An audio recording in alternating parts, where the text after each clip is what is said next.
Throughout my adult life, my focus has been on making the world a more beautiful place. Initially, I pursued this goal as a hairstylist, working on the external appearance of individuals to make them feel more beautiful. However, I wanted more, so I began to shift my focus to helping people make better choices and achieve greater beauty from within.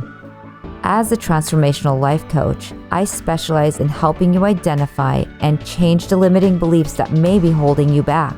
Join me each week as we discuss, interview, teach, and explore the fundamental principles of healthy relationships. Welcome to Conscious Conversations with Louisa.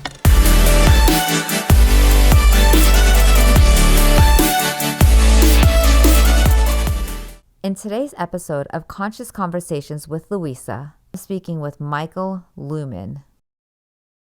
Hello, everyone. I am Louisa Jovanovic, and we are here with Mikael Luman. I am so excited to highlight you today because I've actually taken the time to get to know you, and I think you are a remarkable man with some remarkable skills, and I've put them to test myself, so I know that it works. So, Mikael. Yes. Share a little bit about yourself. How did this talent, skill, gift show up for you? As a matter of fact, let's talk about what it is. Where would you like me to start? Do you want me to start with my healing experience? Yes. All right. In 2015, I had just had a back surgery. I re-herniated the same disc 3 weeks later, only to find out I had torn labrums and bilateral impingements in both hips. I'd been in pain with this particular thing for like 2.5 years. I was pretty much done being in pain. The hip surgeon wanted me to do my back again and then get in shape for 6 months to a year before he could do my hips. I was done with doctor's appointments. I was done being in pain. In a moment of feeling as if I was out of options, I went out of town. I hiked up to the Deschutes River. I put all my pain in a rock, threw the rock in the river, and had an instant healing experience. Like one moment I had all these things, the next moment I didn't. I believe that. So do I. So the reason I said start with that first is because I wanted to rewind back. Have you ever had anything like that happen before where you're like, you make a decision and there it is, the transformation happens?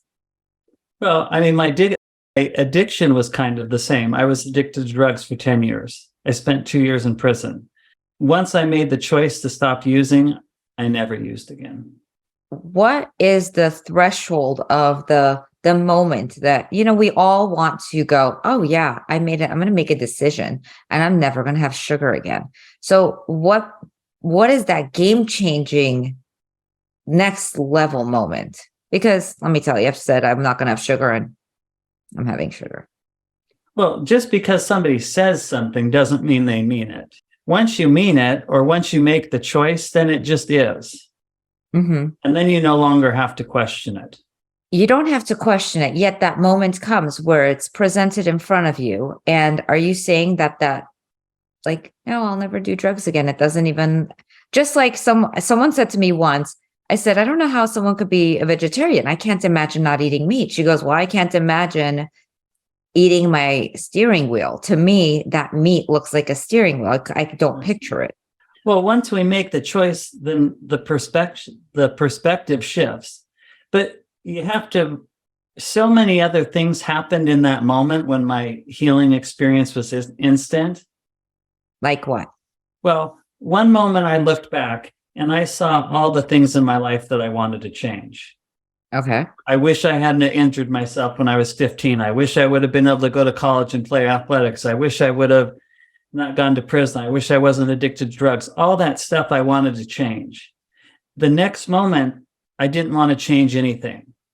That's the magic. That moment, I not only had a change physically, but I had a change of heart. I, in that moment, became the person who I always wanted to be, but didn't think I had the choice to be. So really, healing is just a second chance to be more of who we are. Which one of the things you said that was the most important for me is not regretting anything that made us who we are. Right. Like I wanted to change everything, thinking that I could be different, instead of realizing that everything that had happened actually put me in a position to be who I am. Right. Through that experience, I found I could focus my attention on others and they've been able to heal instantly as well.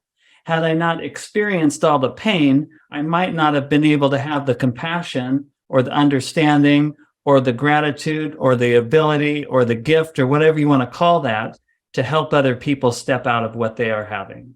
So I've been doing this course called the Silva Method of Mind Control, where I'm learning how to possibly do what you've been able to do. Is that something you learned, or you just one day were like, I wonder if I could try this on someone else?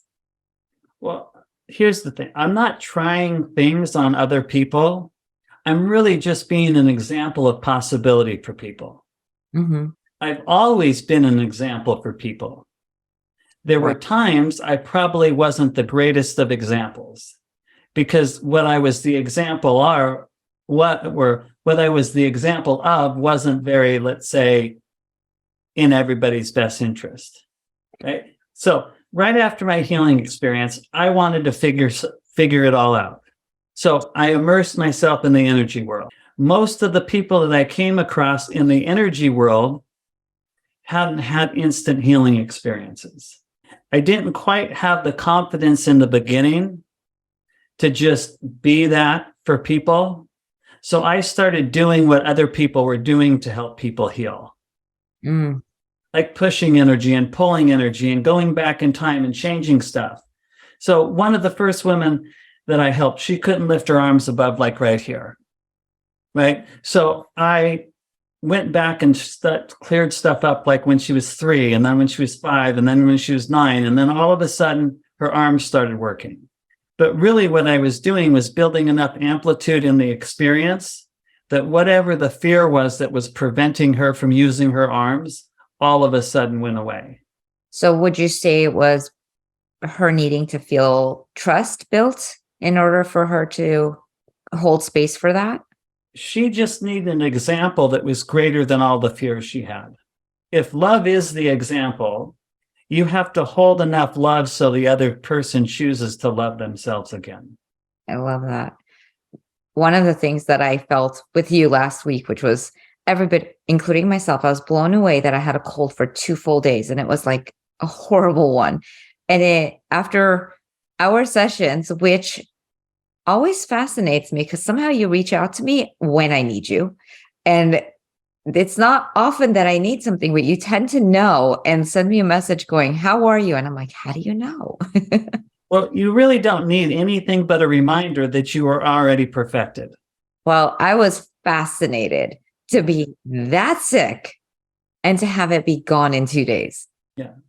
It was really, and I kept having to remind myself to be in the space that you're holding of, because like my head goes, well, you can't go work out, you're sick. You can't go do this, you're sick. I was like, but I'm telling myself I'm sick.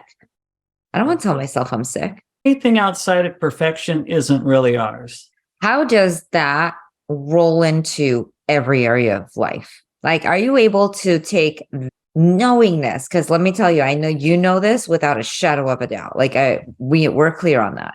How does this knowingness work in every area of your life? Well, it should be able to work in all areas. It's sometimes difficult to apply it in all areas.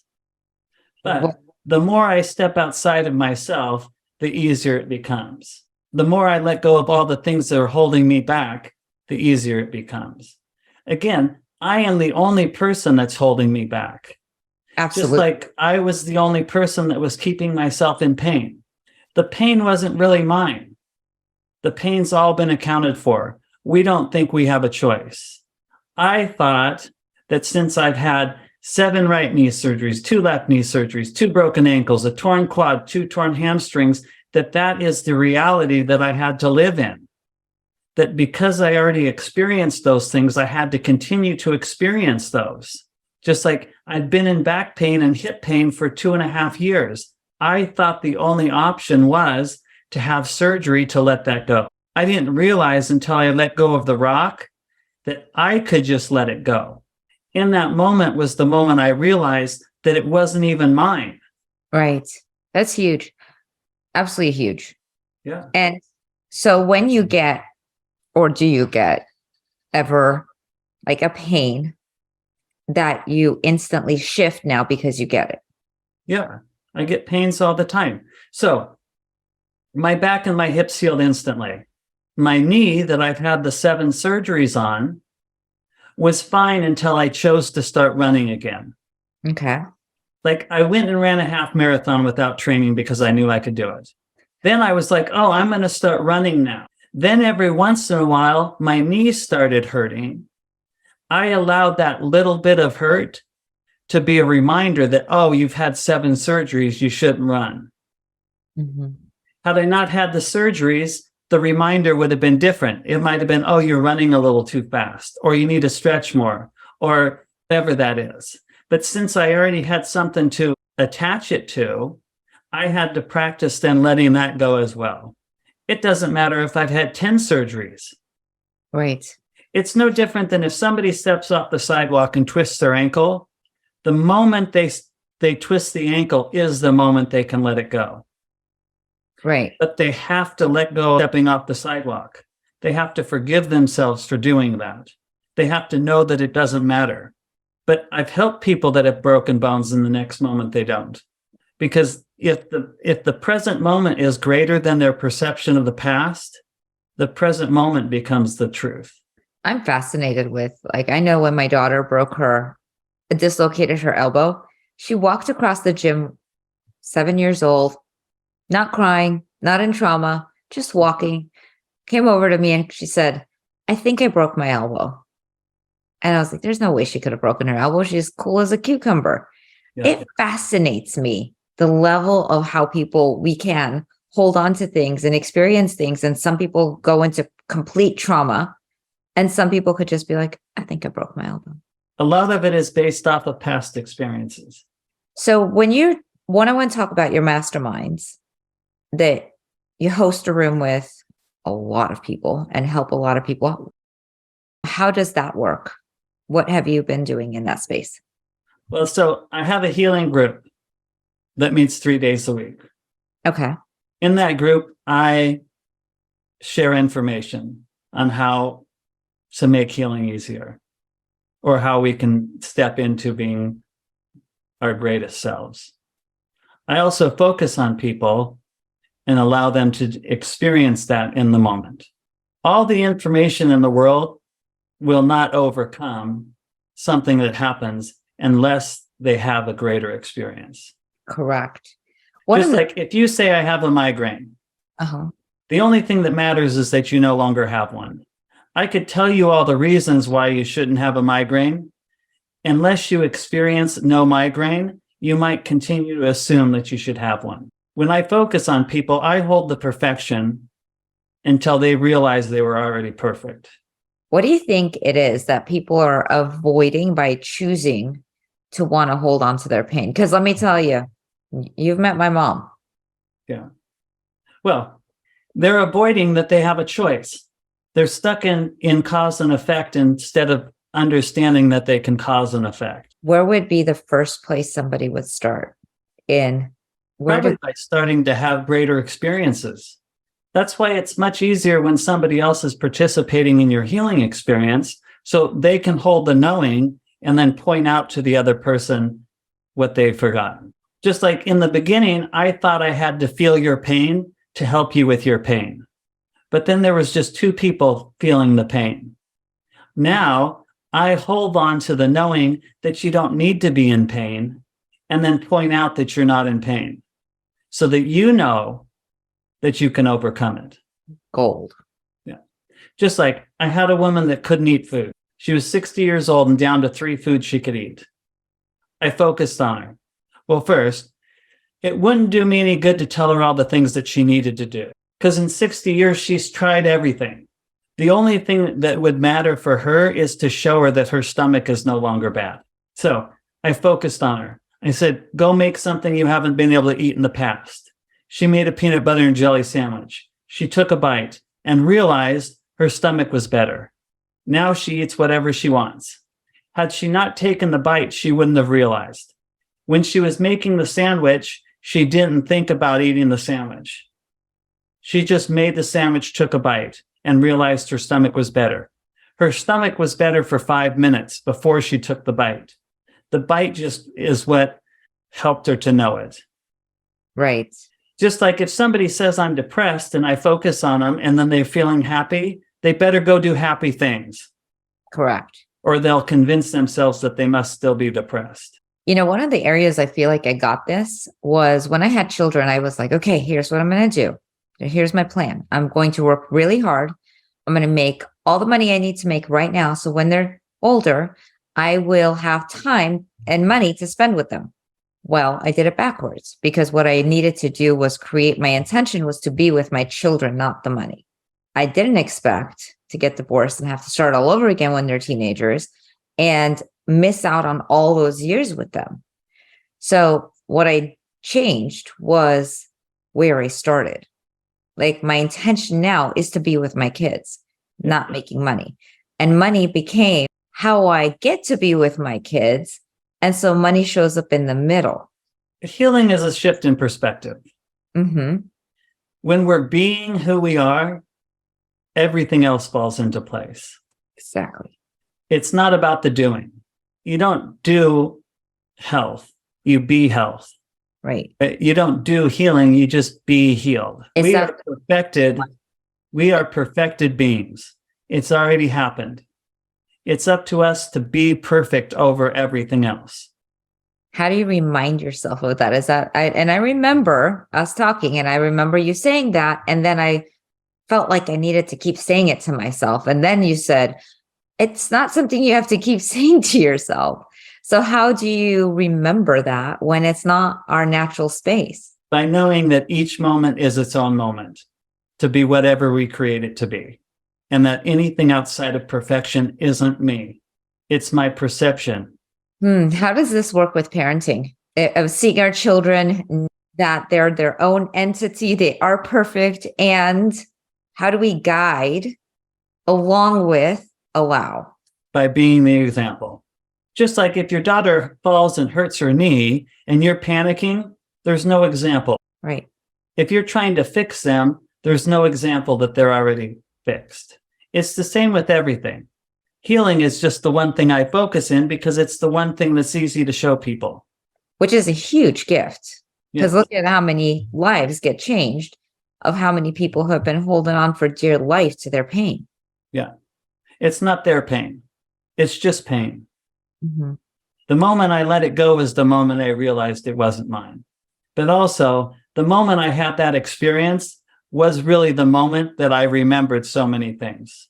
What was one of those memories in that moment? That we're capable of overcoming all of it. I mean, right after my healing experience, I was able to bend spoons, charge my cell phone in my hand, like do all this stuff, right? That the moment before I probably wouldn't have thought possible. Right. Or that it doesn't matter where somebody is. I help people all over the world. Sometimes I don't even see them.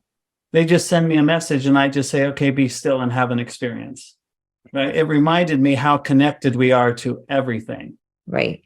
And it works the opposite too, right? Like when we're thinking of negative things, then we're attracting that energy and frequency because I wouldn't say that we're attracting as much as we're just being it. Like you don't need to attract negativity. If you're negative, that's just what you're being in the moment. Mm-hmm. So how do you go from when somebody's enrolled in the story of they're ill, not only just changing their perspective of where they're at, but allowing other people to see them as healthy also, because we enroll other people into where something's wrong with us. The easiest way, the most effective way is just to show them and then let them choose how they want to be moving forward. I had a client who was absolutely not going to come see me because she said, there's no way I could have been healthy in 2 days. Yeah. You just have to show them help. But really, you're just empowering people to be more of who they are. Like healing should be the simplest of things. It's just a return to ourselves. There's only harmony and a little less harmony. balance and a little less balance. The disharmony is just a reminder that we're not ourselves. It's not who we are. Let's say cancer is just a reminder that there's disharmony. It's not who we are. Those cells just forgot that they're part of the whole. They think the only way to survive is to participate outside of balance, but they can come right back into balance. Just like the darkness is just light that's forgotten it is love. Love is all possibilities. Like love is perfection. Right. So when I'm focusing on people now, I'm really not focusing anything specific, let's say, other than holding that space of unconditional love, of perfection, and then pointing out to them how perfect they are. And that's what I'm saying is so powerful because one, obviously it's working and it's real and it's in effect. I remember saying to a gentleman who was speaking, I said, wow, what you said really landed. I related to it. He said, when I speak, that's where I come from, that people are able to relate to what I'm saying. And that's what he was holding space for. And as people were experiencing him, that's what was coming. Yeah. You'll find though, sometimes it's not what the person's saying as much as who they are being in those moments. Well, I believe that we really all know our gifts. Yes. Like when I do an event, let's say I'm speaking to 25 people, I'm saying the same thing. They might message me back afterwards and tell me something totally different than what I said. Absolutely.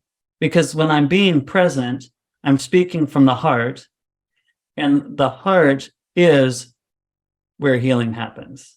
So it's not as much what I'm saying is that I'm just being present and saying whatever needs to be said. Absolutely. If they're healing or if they're hearing with their heart, they will hear what they need to hear. Mm-hmm. Okay, so let's talk about consciousness. Sometimes we wake up to what you're saying. It makes complete sense. And we're like, I get it. And then we fall asleep to it and it does not register. And then there are times where it's like deja vu. I re-get what I've gotten before and feel like it's the first time and realize this is a familiar feeling that I've experienced again. Well, everything that is the truth should feel familiar. But why does it? Like in that moment, I remembered that I was a perfected being. I remembered I was unlimited potential. I remember I was all those things. I was just convincing myself that I wasn't. I thought that I was broken. Right. Right. So I don't fix broken people. I help empower perfected people to see the perfection. Absolutely. I remember coming into transformation work, wondering really trying to fix myself. Yeah. And what I discovered was that I wasn't broken. Right. I had no idea there was nothing wrong with me. Yeah. And I started to look for what was right with me. Right. Just like you weren't sick. You just thought that sickness was the only option you had. Right. And you based it off of the last time you were sick and the last time you were sick, or the times that everybody else was sick, because there is a group consciousness to all of it too. Right. It's like a broken bone. It doesn't have to take 6 weeks to heal. But if you broke a bone the last time and it took 6 weeks, and the doctor tells you it takes 6 weeks, and all the other people you know's bones took 6 weeks, then you have to step outside of that story.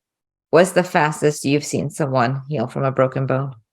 Well, everything always heals instantly. But I had a woman that dropped 100-pound weight on her toe and her big toe and broke it into 50 places. I focused on her and she was walking around the next day. I had an 18-year-old boy that had torn all the ligaments in his ankle and he was supposed to have surgery the next week. I focused on him and he started playing soccer.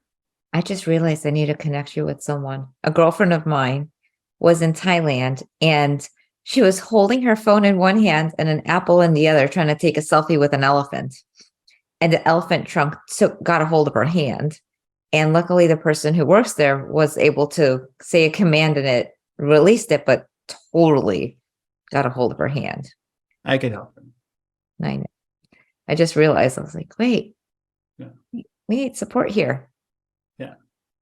But it was amazing because to think what happens in that moment when your hand is in the elephant's trunk. And because there was video footage, you could watch her blacking out. And I was like, oh my God, that is crazy. But thank God she still has her hand. Well, we're always trying to overcome our perception of trauma. When the love is greater than the trauma, it just switches or transmutes or becomes something different.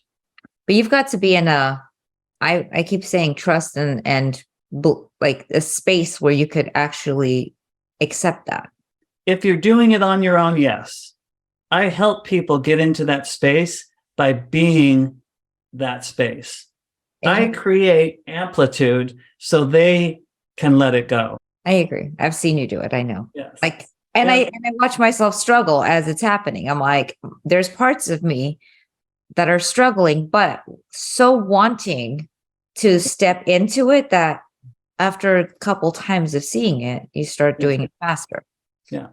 Again, I just empower people. My life experiences have put me in a position to generate a lot of amplitude for people. I've experienced all the pain. I've experienced all the heartache. I've gone through all the struggles. But that just allows me to have enough compassion and gratitude and understanding and love, or whatever that is, so that people don't have to continue experiencing those same things. Any moment, we can have a greater experience. Absolutely. Right?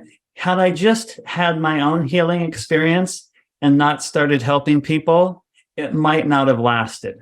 Because 7 years later, I might have started questioning whether that was what happened or not. Right.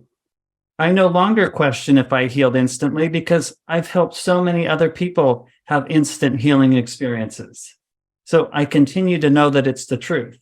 And if somebody's blessed with an amazing experience, they better share it with others, or they will start to think it wasn't amazing.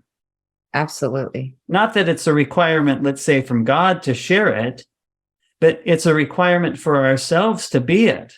You have to be the new level of awareness, or Absolutely. the new level of consciousness.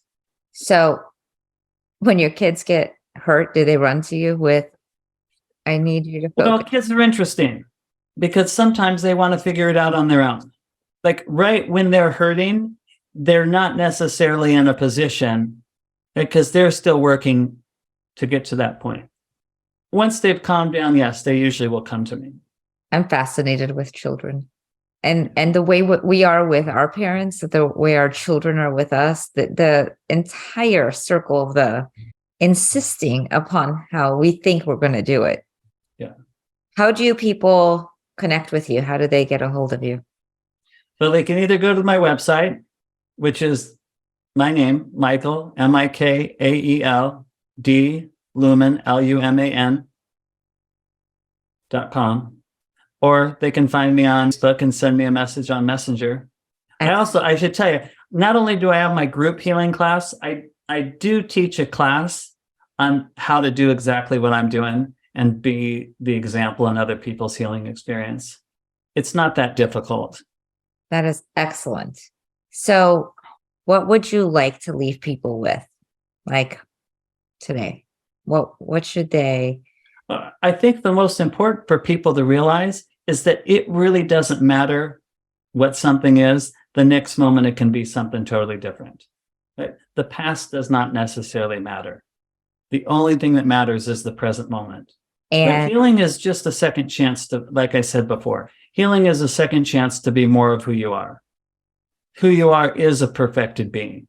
Right? It doesn't matter if you've broken your ankle or told a lie or hurt somebody's feelings, or whatever it is that you hold yourself accountable for. The next moment, you can be greater than all of that. Do you know, one of my favorite and most amazing experiences was to experience someone similar to how you are, is he only sees greatness. And I always feel like when I'm in his presence, I'm always doing better because he doesn't see any less. Yeah. It's just this space that he holds for greatness.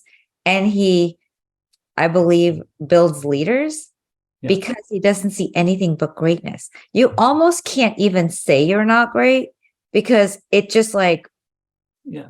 repels. Yeah. Well, once I shifted from thinking I was fixing people to just empowering people, it just became so much easier. Absolutely. And there's so many nuggets from what you shared today that literally somebody could be sitting down, writing it down, and anytime go to in a moment shift, in a moment's new opportunity, in a moment create, and just go back to love, go back to like who we really, really are. Yes. We were created with love, unconditional love. So we are love. Right. And being love has other people show up as love around us. Yes. Being love reminds them that they are love as well. Right.